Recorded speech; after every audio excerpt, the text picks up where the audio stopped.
Good afternoon, ladies and gentlemen. Welcome to another exciting Propagandacast. I'm your host, Imperial Dane, Master of Propaganda, Hero of Sight, Defender of the Fatherland.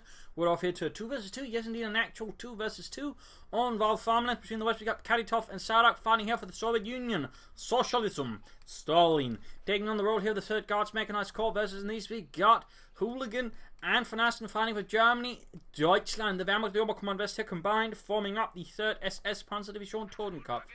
Also note, this is from the full balance preview 1.2 version. And we've got here serve army, counterattack, Vanguard motor, partisan, mechanized support, Vanguard motor versus Spec Ops, elite armored, fortifications, lightning war, storm, and Jaeger armor with the mix of infantry, machine guns, and other bulletins. We got Hooligan heading northwards here, aggressively centrewards. Kuban there speeding ahead there. Kuban has been somewhat nerfed and changed here in the about full balance preview. Pioneers rushing southwards with MD42 Grenadiers also sitting out here for VonAsten. So both players basically splitting up for each end of the map. Thusly meaning, you know, both rushing, but also neither player can actually support each other immediately in case something goes wrong. So it has some advantage in case like either player sort of gets, you know, both fuel points, or either side gets both fuel points, great. But of course, with the other side, it means of course in a bit of trouble. So it's a bit of a gambit like this. So we'll have to see how it works out. Firing off here, so he's trying to control the center, which means he's actually committing very little to the north here. Hooligan, a bit risky in some ways, a bit risky. Normally, I'd actually suggest him sending Storm Pioneers ahead of the rest, and then use the Kuban to then link up all the territories very fast. In the south here, the Pioneers denying the house, pretty much ensuring that Katitof's force has nowhere to hide, allowing him to get the machine gun down there first and support with the Grenadiers. So in that regard, VonAsten should have the southern engagement there well in hand up north. Kuban there, now less bulletproof, is also more easily damaged by infantry. So a big thing there, that of course it can also gain experience from other infantry fighting nearby, which is certainly a big boost for the Kuban, but of course at the same time, it doesn't exactly open up for cheese, just, you know, better tactical play. Which is good. But there you go, Kuban almost knocked out. He's moving ahead forward. We've got a maximum out here for Zarok with a second one on the way. Zarok seems to be trying to test out if maximum spam is viable. And the South Pioneers bring about, they're going the fuel point before coming down there, going to grab the victory point for the fatherland. Center point they're secured. Kuban standing waiting for repairs. We got a lot more focus out for Hooligan.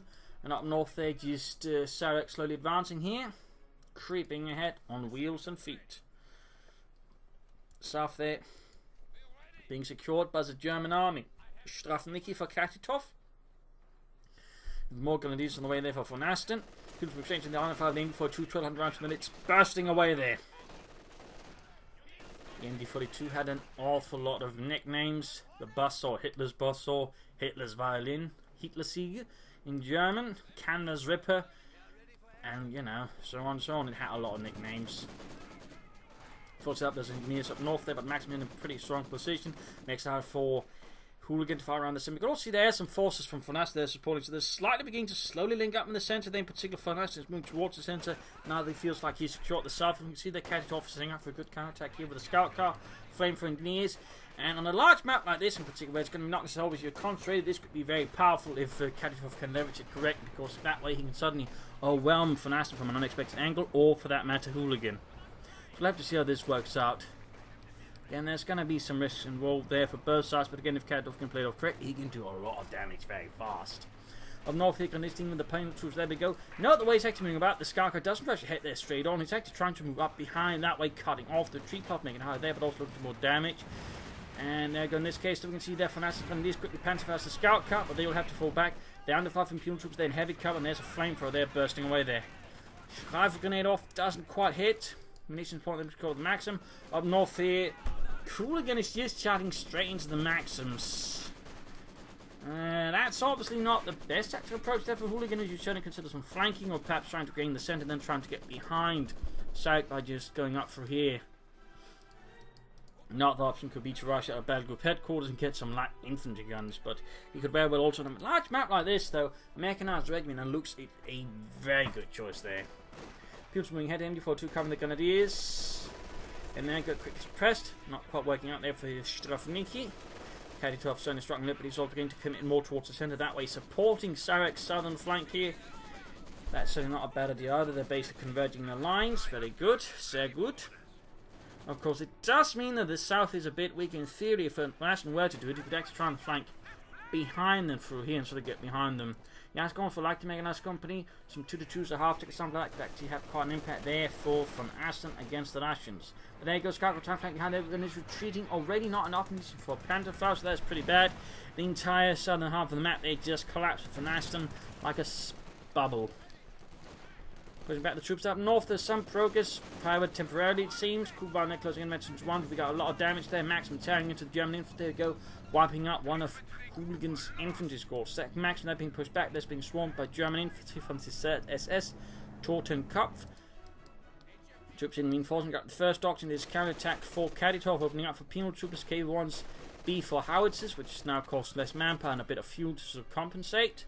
Thus being more likely to in some ways build them. Or at least you don't have to, you know, husband as much fuel to sort of get it off there. They'll lose light machine guns, and without engaging the penal troopers here, Katitof will have to fall back pretty swiftly. And we got demo charge going down here by the southern fuel point. Very nasty work that. More flux goes all the way there for Hooligan. And mechanized regiment for Hooligan as well, pretty much predicted. In the Russian side of things, we've got no sign of tech up further. 2-2 rolling down, they're going for the scout car. And there you go, 2-2 rolling here. Oh! Oh dear, right next to the demo charge. And the 2-2-2 is rendered naught. Pretty bad luck there for VonAsten. That was 2-2 gone in a matter of moments. He does get the scout car by the looks of it, but still he lost the 2-2 for it. Not quite an equal trade-off there for VonAsten. Zarok continues to slowly extends from the north towards the south, like a creeping pair of tendrils. Slowly enveloping the map in socialism and maxims. Mostly maxims, not so much socialism. Quick flank here with a Brandhand Granate landing on the Maxim crew there. We got Maxims coming up from north. It's a very sort of series of overlapping machine guns. It makes it hard for Hooligan to move out his infantry due to the way the Maxim can quickly react to threats. Even still there, go more grenades here. Looks is going to be, I think, be quite helpful for Hooligan since Zarok has 0 anti-tank at the moment. So the Lux should be able to drive up some of Zarok's machine guns. In the south, though, VonAsten trying to regain control here. Mines could be helpful for them slowing down the enemy. MD42 setting up here. And we've got another grenadier squad there for VonAsten. No attempt at panzer grenadiers or half-tacks or anything like that. Or for that matter, any attempt to take up. But then again, it's not got enough fuel to sort of further push ahead. Looks like getting ready there for Hooligan. Aufklärungspanzer. With the Kugelwagen rushing through the center. Close to Veterans 1, but needs to be careful there. Again, it's not bulletproof as it used to be. And here we got take up for both Zarok players. Both setting up a tank chain command. One might then, of course, try and take it further ahead while the one goes for light vehicles. So that way we pressure the opponents while the other one sets up for T-34s. That's an example. Let's see how that ends up. Forces being pushed back on the Maxims. Losing gain here 1 Maxim. Trying to clear it out. Alright, Jürgen, I once had Maxim dead. Yeah, but wouldn't that have been better? Shut up, just shoot. Shoot at anything you can see inside that house. It is most likely a Russian. Kuban there continue to harass. I guess that's something here that Hooligan can do, just trying to distract Zarok away from the front line, getting perhaps a better chance of wiping some stuff. As then he, of course, has to pay attention to what's going on several fronts, and that could just increase the chance of Zarok making a slip-off or slip-up. You got a T-7 on the way there for Zarok, a light tank. Nothing from Katitof in the south. They've got a big assault going. We've got shock troopers with smoke grenades down there to try and advance on the MD42. Very good work there by Katitof. Do not worry, Petrov. They cannot see through smoke. They cannot. And we can throw grenades through smoke because we know where they are. Ha yes, but it's still right in front of us. There you go. A bit too slow here. Had to reload. Be unfortunate there for VonAsten. There you go. Southern flank collapses again. Basically, it was reloading. It wasn't shooting. It was just reloading. Can be a bit unfortunate there. In that regard, Katitof, I'm not entirely sure he chose intention, but basically had good timing there to sort of push ahead. German infantry attack going on. The Pioneers spearheading, scouting ahead for the Grenadiers to troop there on the way. In the center, there we can see that he's just completely just breaking through there, Zarok, like a child through a breaking dam. Germany cannot be held back. And there you go, just collapsing the Lux, a spearhead pointed at this soft bits of Zarok. People are pursuing the Grenadiers here. But we got the T7 out there, which would certainly put some pressure on the Lux Aufklärungspanzer, Panzer, and it is actually slightly supporting to help with Panzerfaust there against Zarok's T7 light tank. And there we go, we can see that Katitof is in fact going to be the one to push it for the bigger tier, while Zarok then pushes with lighter armour. Guardsman away there for Zarok, who's gone for Guards Motor, so it's a mix of counter-attack and Guards Motor. In the centre, they're fighting not happening. T7 still being repaired. Can to be careful. Fulton been pushed back. Big Maxim push there from Zarok. Huge Maxim blob.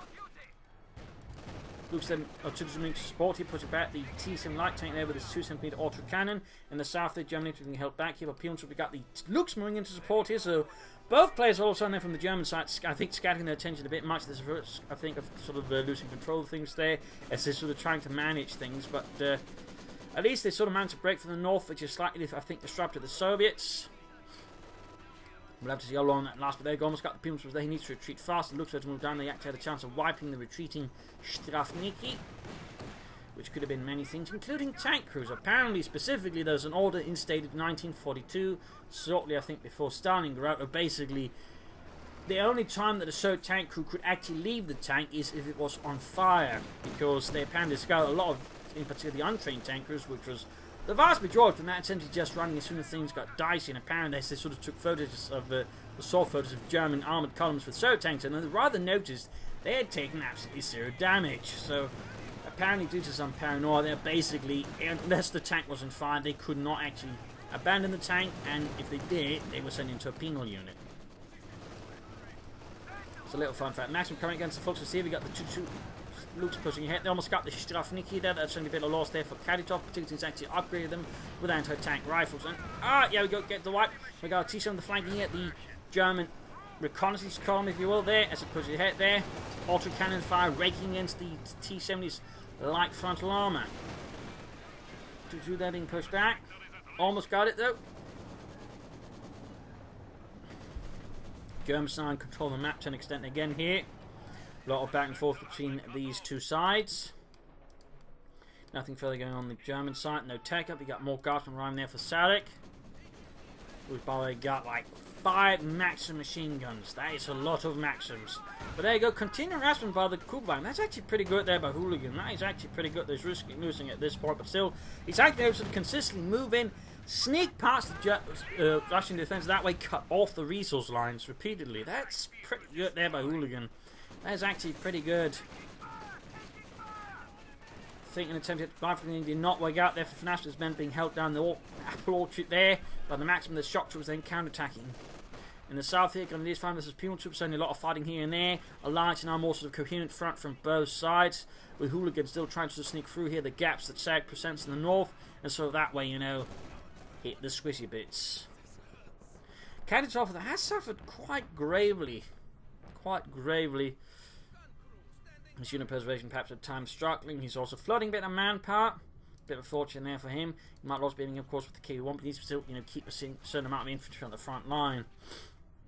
Also, I guess in this the case there with Hooligan and VonAsten gang up on him with a light vehicle, so also send and help there. That was probably some good teamwork there by Hooligan and VonAsten, using the light vehicle to sort of punish at least one of the players there.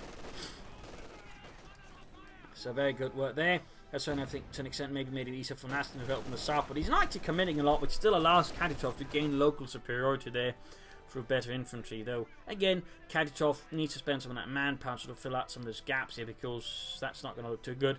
Also, it means basically all the pressure is going to be on Zarok, and while, of course, he's still got a lot of Maxims, and Zarok is, you know, the Maxim master, there is, you know, still the potential of things just getting worn down eventually and just not able to then sustain his teammates. So Katitof then needs to spend the manpower. Like, he wants to prepare for tanks, to get some caches up, but still get at least a few more infantry squads on this, because this is not enough.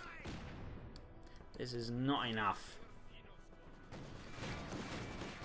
To do their blast at the Maxims here. Luke's there with infantry support trying to fight here.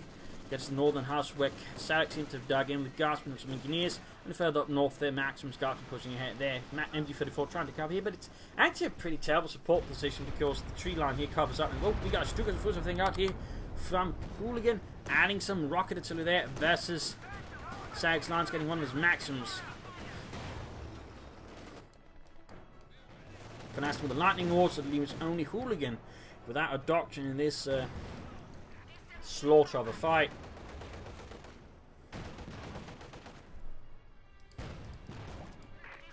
Eventually 2 T-70 light tank. Gonna do something out here. The 3rd SS was notorious for having an overall higher rate of attrition than most of the division. Even the SS division was overall just more aggressive and fanatic in general, sort of tended to suffer high losses. The 3rd SS was one of the ones that sort of just suffered the highest. Cache there being set up by VonAsten, that's very good. Comparatively, again, we're getting nothing really like that from the Russian players.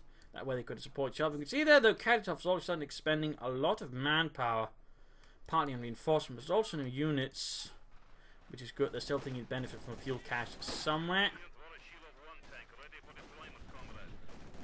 You can also now go for the KV-1 tank. You can see Sag is taking up there with a mechanized armor company of on. You can then just aim for KV or T-34 fast shots with the punch back, taking too much fire on their own. Spokesman there did not help a lot. And looks pushing it, they're striking at isolated machine gun emplacements. Since the T-7 is not their support, there's no real field guns either.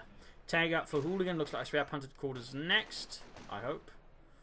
Noting, by the way, we can see VonAsten's had to build 2 fuel caches. That way he's actually going to ensure that the Germans will have an I think, fuel edge versus the Russians, unless like the Russians gain most of the rest of the map, and well, we'll have to see how that works out. Push here, smallish push, hold here by the info 2 to an extent. Satchel charged the machine gun, almost worked out, but then ultimately didn't. And up here, Pumes was going to do this, than it is, though, are rather outnumbering the Pumes. But there you go, he actually makes a mistake, he just begins pulling back, which allows the Pumes with numerous free hits. But there you go, MD42 turns about to suppress the bastards. Very good. In the centre, though, fighting is heating up again there as the German players are committing to a counter-attack here to push the Russians out here of the centre salient, which is now actually affecting their fuel cache as well if the Russians get that far. It's a nice push there by Katitof and Sag, though mostly Sag I think actually. Another stupid Swiss barrage here that makes it hard for him to use the support weapons.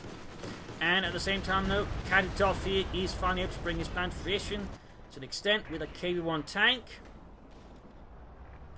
But for a medium tank it is still pretty late, 17 minutes. Then again that's for 1 versus 1, and obviously fuel supplies have been quite that to set up, and of course command point acquisition is also a bit slow in some ways. But anyway, K1 rolling ahead here, catching VonAsten, going to do this in a bad spot, and VonAsten of course is now actually not in a position to counter though. We can note here though, he's actually taking ahead for tier 4, he's planning Panthers it seems.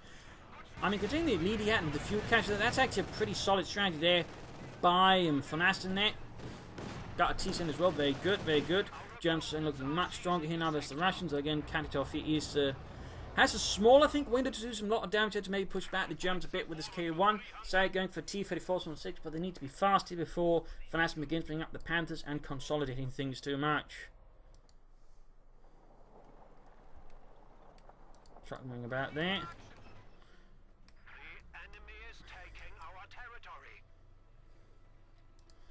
Grand point C.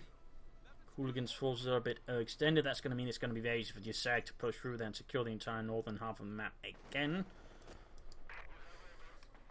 Chops it. Oh, he's using for Mother Russia. Extremely powerful ability. I'm surprised it hasn't been nerfed yet. But there you go. What's it going to do? Squad a matter of seconds. That's going to boost speed, rate of fire, and also makes the infantry very hard to kill.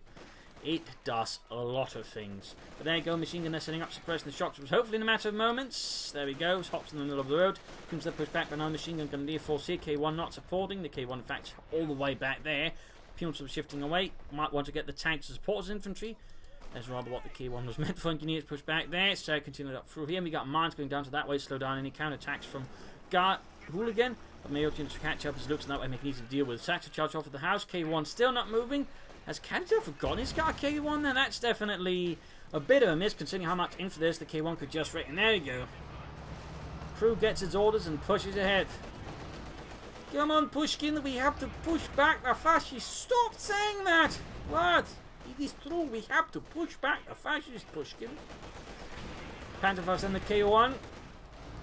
Oh, doing a lot of damage there, by the way, to VonAsten. Again, the K1 is proving, quite handy there, which of course makes it a bit funny that he's just slow getting into the fight versus VonAsten there.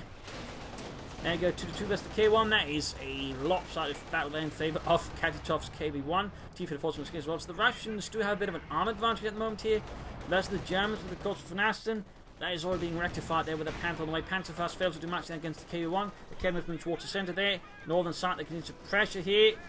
Hooligan, but he is still holding up the Russians a bit there. We got Luke's counter-attacking in, and not enough, I think, to really sort of halt it. could move up the T-34 to deal with it. It looks like he's going to do that. K1 moving away from the south, seeing that this is exposed without any infantry support. There you go. Looks like quite a few hits there from the Guardsman. T-34 is on the move. Migatas Dukas was firing in. I mean, you can see that Zarok has clustered up his infantry support them quite a bit there. So, good move there by Hooligan. And good escape route there by the looks as well, that he knows something is coming and basically takes a very sort of longish route, trying to sort of avoid, you know, immediate capture, but any tanks could work. Small breakthrough in the centre, but Zarok is not quite having any success in any sort of, I think, long-term pressure there against the Germans. And there we go. VonAsten is able to bring up a Panther, a Panzerwagen 5 as for an A, or Model A.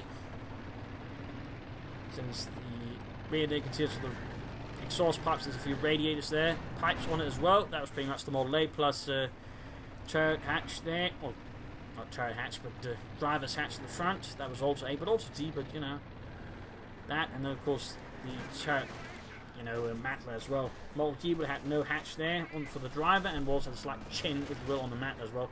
Shock to the charging head though, even with from Mother Russia though, negative cover. A lot of machine guns, a lot of other things does not help. They're not don't become that bulletproof, it would seem. Panther there just pursuing them, you counters to it. 9 to tank rifles, 9 to tank guns, and there go the shots. We got wiped here by VonAsten's aggressive Panther push. And we can see that he's moving northwards there, looks like. Oh, the T-34 got knocked out. Bad luck there for Zarok. Bad luck indeed. No caches for the Russians yet. We got Nation 5 for Katitof to help counter the Panther. And now the armor, that is pretty good. And there you go, lone matchman there from Zarok holding up the German advance. Panther needs to support the infantry here, very good. Sloan penalty escort there could find himself in a world of pain very soon. And there we go, Katitof launching a very rushed counterattack, but with only a K1, a few engineers, the amount of impact he's going to have on Panther supported by Grenadiers machine guns is going to be not that big. Counter force here from Zarok. Guardsman Maxims. Mines going off this, holding down folks Grenadiers. Looks charging in madly. With the Panther running ahead here, getting the Panther or the K1 there with its high velocity 75mm gun. Almost got the H-35 there ready for Katitof to, you know, challenge the Panther. Very chaotic action, and particularly in the north, it's been really sort of swinging back heavily. And there you go, T-35 up here now for Zarok. That's something a threat there to the T-35. Any infantry, any anti-tank as well as the T-34 is going to be harder for any of them to take out. Bit of a Panther faster than immediate impact. Misses though the looks. I think he's going to try and bait it in front of some foot guns with a Panther. Oh, but they're getting pinned down. There's no Katitof nearby either. You can almost get it there. Almost. We got Katitof setting up this point about the T-35. Does not want to risk it in the south here though. H-35 pushes back. The Panther, in fact, almost taking out the Panther. That was pretty close for VonAsten. Hooligan finally choosing a dodge is going to be lead armored. I'd probably then recommend him. You know, Panther himself with Panther Force that way, make use of the heat rounds, because Russians will be, I think, bringing up a lot of armour, though even then the Germans still have the advantage thanks to fuel caches and also currently controlling both fuel points. Compared to the Russians have yet to consider any, well, fuel caches themselves. If you go to the ding of the Maxim, we got a bit of harassment here countered by the Schwerpanzer quarters, and then the fuel cache would have slowed down Katitof there. To do the dealing with the Maxim. Zarok regaining the north once more. K1 being fixed up. Going to use machine gun support here. Pimps the flank up from the south. Not bad. Not bad. Just need to be fast enough not get slowed down here before the machine gun turn about. Oh, there you go. Complete collapse there for VonAsten. Keep it running down here to assist more around the centre of the map. Not bad. And we got a munitions cache up now for VonAsten, further supporting his teammate and himself with more munitions. Could open up here for some stupid close air support as well, if need be. K1 firing, 6 kills.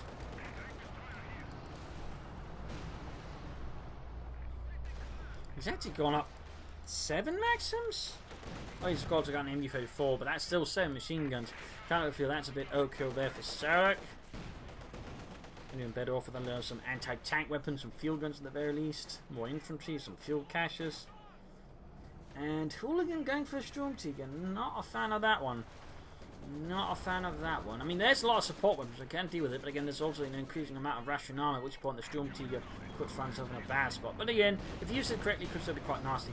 K1 here was like Kednaf for pushing that back. South, though, Katitof keeping up pressure, they're forcing VonAsten to divert precious resources away from the centre assault to actually plug up the south, and at the same time, the side could be pressing, I think, a bit more through the north, but there's already German counter-attack there from Hooligan, slowing that down to, well, nothing. Ramping up things. And again, there's only one thing increasingly I feel like is lacking for Ration's field guns. I mean, the Germans can use the armour quite aggressively because there's not a lot of these counters to it. And there's an HE5, and that's it. There's not a lot that can directly really threaten the Panther a lot there. Katitof back to floating a lot of manpower again. Build some fuel captures, Katitof maybe. German assault there, pressing back. Everything there. We got another from Mother Russia here from Katitof. People as Grenadiers. Need to capture doesn't get rough grenaded because Mother Russia will not defend against that. But there you go. Second move here. Now suddenly catching the Grenadiers in a crossfire. Two very veteran penalty squads there with Mother Russia is able to do a lot of damage to the Grenadiers, almost wiping out at least a few of the squads here. And we got air support here in the form of marked vehicle from Zarok going for the Storm Tiger. Rescue will away by Kenneth and not be able to get the Panther moving in. Then cover the T-35 there, pull it back. Bit of damage here being done. T-35 misses. Panther, though, on the other hand, lands a good hit there on the T-35. In fact, the Panther's almost virtually two there. And Zarok has nothing to actually cover up the T-35's retreat. And there you go. Panther's going to go in for the kill here. Shoot, Helmut, shoot! Yeah, good shooting, Helmut. And VonAsten is aiming here for a second Panther. Very good. That is a lot of armoured edge. But even then, though, even with the destruction here, though, Zarok and Katitof are securing a lot of territory there from the Germans, who are on the defensive at the moment. We are struggling a bit here under the incessant tide of Russian infantry and support weapons with a bit of armour. And Katitof goes for a second K1, increasing his number to 2. Certainly more they can deal with infantry and soak up damage for the HE5, I suppose. Kenneth from advancing it rather recklessly north-centre. Maxim ends up retreating in the face of that. Shiv! Anti-tank weapons! We're not tanks, Dimitri! Oh! Too late! We are already retreating! We cannot stop when we are first retreating! One of the grand rules of retreating! Unless there's a commissar nearby, and this is Dawn of War 2, in which case he can execute one of us. But this is not Dawn of War 2. Otherwise we'd probably be orcs anyways. Storm Tiger fixed up. Panther being in a repair state using Hooligan's repair station there for a bit of support. We also got a bit of signal relay to spot up the Russian armored positions. Not bad. Folks, this is Guardsman.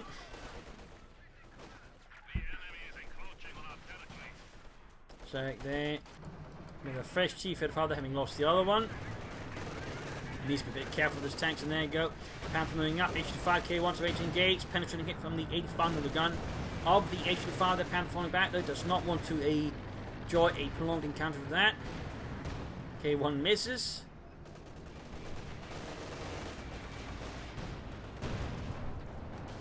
K1 misses again. We got the second Panther flanking in there.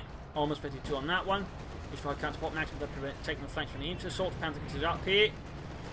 And we got the MD-34 there from Zarok holding up VonAsten's infantry. And we got here from Mother Russia again. Allows him to get out in the front. Not also need to go back then repair the tank. But there you go. Panther up with HE5. Gaining veteran to the shirts and added.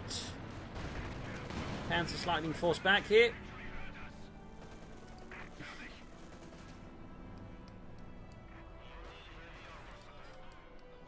Maximum being cutted out there by Zarok. Still no fuel caches for the Russians. Still no fuel caches for the Russians. There you go, Panther again for the HE5. HE5 needs to build some more distance in between the two. Stukas of Uzbash here. Get something, I think. Oh dear, Katitof. We need to pull back HE5 before it's too late. It's very low on health here. And there you go, VonAsten going for the last hit there. Pensioning hit, but there you go, gets the HE5. Katitof should have tried to pull back that HE5. That was a waste, and pretty much almost halfway to virtually feed there now for the Panther. That's definitely not something there that the Russian players should be encouraging. K1's now advancing without any serious anti-tank support there. Definitely not good. In the south, the Panther, the damage engine falling back. Could be what he's trying to catch there with the K1, basically knock it out. As it is a bit without support there, but looks like he's not. Instead, he's going to try and sweep away the infantry. My God! Russian tanks! Yeah, don't worry, it's KV-1s. Yeah, but where are Panthers? Oh, scheiße, you got a point. Rückzug! There's they're being utterly annihilated by the K1s here. Panther moving in there, though. Machine gun needs to be careful. I cannot flank up behind. They're going for the other K1. Need to get them away. Almost got machine gun, but it did not quite go down. Meanwhile, those Zarok further consolidating, but out further north there. Hooligan again, harassing, outmaneuvering there. Displaying, I think, some good flanking instincts there, and just good breakthrough instincts there. Catching once more Zarok off guard. He's now committing everything to the centre there, leaving the north open. Very good work there, but Hooligan, very good work. That's good work there, with the Storm Team, which has so far done absolutely nothing for them. To Katitof, they need to expand his manpower. Still flooding a lot again. Just build a few fuel caches. That would definitely also help out Zarok a ton. Would have also given more tanks and tank destroyers faster. Would also give them a bit more parity with the Germans. So, you know, fuel caches I think would be a really good idea for Katitof to build. So just flooding almost 900 manpower. Put down the KV-1 tanks, which were, I believe, hard to maintain for rations. They're also quite expensive to make, actually. And somewhat became obsolete rather fast. They tried to keep them in the run there by upgrading the turrets, the KD-85, which did help there with the 8-Baker gun, but ultimately was only a short-term solution until they bring in the IA series. But there you go. 2 Panthers pushing ahead here for VonAsten, prowling in there for the KB tanks. He's actually using the new hold-on ability to get here in the full balance preview. Certainly makes the K1s a bit tougher to deal with. Panther taking a few hits. People are moving up to the sides with anti-tank rifles. Then you've got Mark here from Zarok, just threatening the Panther with a lot of damage. Almost got one of them. Not bad then, not bad. A swift defense here by Katitof. Held the line for the Rodina. Beyond that, though, also, finally, it's Zarok ends up building a fuel cache. Not Katitof, who's now floating 1,000 manpower, which can easily afford, you know, several of them. But it ends up being poor Zarok who has to build it. Panzerwerfer out here, though, from VonAsten trying to catch opponent's infantry. Which has now removed the suppression, which sort of cuts off some of it. Power. Still, Zarok should be able to go for another T-35, and Katitof really should just build some caches there again. He's floating 1,100 manpower. Come on, Katitof. Get some caches up. Support you and your teammate. That is the true socialist way. Sharing your resources. For greater armored glory.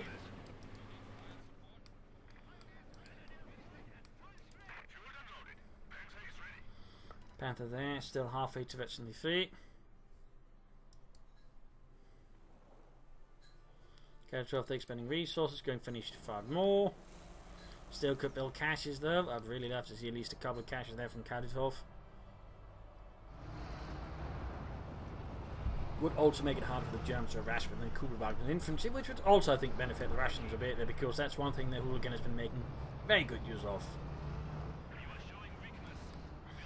But certainly Hooligan here feels, in some state, he's been able to do a lot there with the harass, but damage-wise, he's not quite there as strong. I mean, he's basically not doing nearly as much damage as any other players. It's VonAsten here, who's to an extent that way, carrying the fight here for the 2. And the Storm Team actually puts it in pop cap, and he just can't really do a lot of damage with the Storm Team. In fact, he's done next to nothing for him, so it ends up being a rather weak choice. There you go, K1s.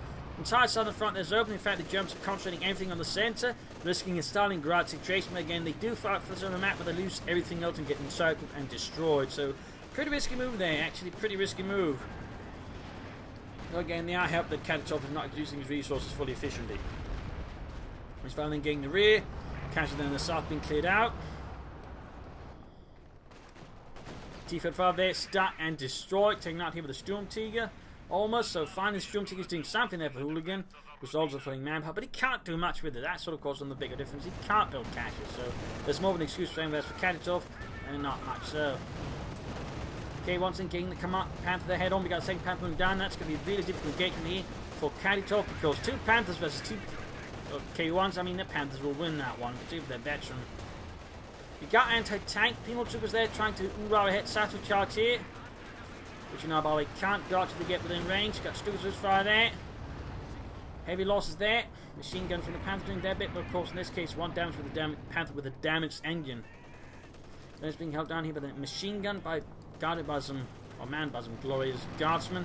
The map is certainly looking rather chaotic, but so far it seems the Russians to an extent having lead, but they have victory points quite far behind the Germans. Quite far behind. K1's falling back. Katitof still floating a ton of resources. Come on, Katitof. Caches, infantry, something.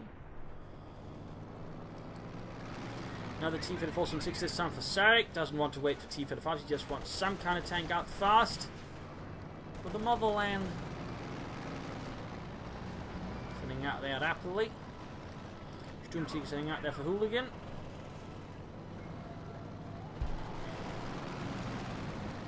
Deep flank here from Zarok. I think he's trying to get the Stukas to a bit risky in some ways. Again, I mean, lots of T-35 like this. We got the Panther wing out. Let's just see it off. Looks like he's going to have to go away there. There we go. Straight hit from the Panther. Spare punch force against it. There you go. Ken was nearby. Going to do this with Panther Faust. Got the Panzerwerfer though. Got the Panzerwerfer. If he's ever going to lose the Panther, I'll definitely say that is not a quite good trade-off there for Zarok. You got signal relay again here from Hooligan. T-34 goes up in flames. So Katitof, they're finally spending his manpower on something. But it's hard to say exactly what. Is it caches? Yes, munitions cache and... is that it? Munitions cache, I would say they need fuel. Also, Zarok's loading a ton of munitions to actually lay down a ton of mines to actually make it harder for Hooligan to hit the north. But that's actually something missed out on. That's definitely something that Katitof or Zarok could have done better. Big infantry assault here though against the K1's Panther Faust off. We got hull down here. Panther wing. We even got air support here. Catching now the hull down K1. Then a pretty bad position. The Panther attacking. The 85 also joining in. Stuka. Kanonenvogel joining in. There you go. Heavy fire there. 85 taking damage. Panthers blasting away there. Veteran 3 Panther by the way. 85 with the damage engine. K1 with the damage engine. Veteran 2 on the other Panther. We got Guardsman ring in there. You go. K1 down. K1 down. Almost got the other one. 85 they're being focused on by the Panthers. Although this one, Veteran 3 is being... there we go. Quickly next up. Takes out the K1. I think that's better prioritization there by VonAsten. Fuel set. Using formal to close in the distance on the Panthers. Oh dear, mine goes off at the same time. He's not going to be able to get up. There goes Satchel Charge on the Panther. The Veteran 3, the ace. 9. Scheiße. And then straight to mine, taking out the ace Panther. But with that, though, the Russians have been rather dramatically laid low there. VonAsten bringing up a Panther 4. Hooligan finally have to bring up a Panther of his own. VonAsten about to lose another Panther. Infantry support that would have been great for VonAsten, though. Would have been great. That's probably a big mistake there. No support for the Panthers. Would have done a lot better. But there you go. Katitof and Zarok surrenders. The will of the Russian army here broken by the 3rd SS Panzer Division. A brutal fight here. Highlighting some of the new changes there to the full balance preview.